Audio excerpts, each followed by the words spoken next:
Well, House Speaker Nancy Pelosi leading a small delegation of Democratic lawmakers on a trip to Ukraine to meet with President Volodymyr Zelensky. Pelosi is the highest-ranking U.S. politician to visit the war-torn country since Russia invaded. After a 3-hour meeting with Zelensky, Pelosi pledged more economic, military, and humanitarian support for Ukraine's government, saying the U.S. would stand with its ally until Russia is defeated. ABC's Alex Perche has more.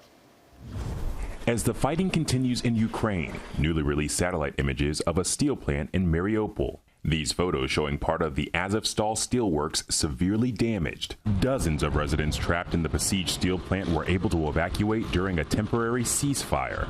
An international committee of the Red Cross participating in the operation to facilitate the safe passage of civilians toward Zaporizhia.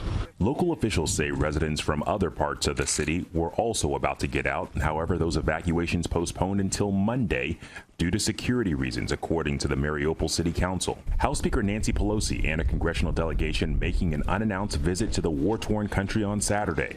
Ukrainian President Zelensky releasing a video with the speaker in Kyiv, who went on to neighboring Poland, where she pledged more U.S. aid is on the way. Do not be bullied by bullies.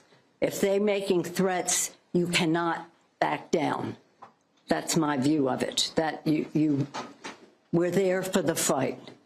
And you cannot fold to a bully. The country facing a fuel shortage, and shortages reported in Kyiv and other cities, with long lines and purchase limits at gas stations. On ABC's This Week, Ukraine's ambassador to the U.S. saying her country is doing everything it can on the battlefield and on the diplomatic front to end this war as soon as possible, but they won't back down. Ukrainians will not surrender. Ukrainians will not give up. We are tired after this horrible destruction. We are mourning the people we have lost, but we will not stop, and we will defend our country to the victory. Across Ukraine, people visiting cemeteries to remember the dead.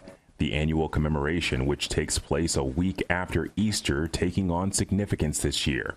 In Irpin, on the outskirts of Kyiv, there are dozens of new graves.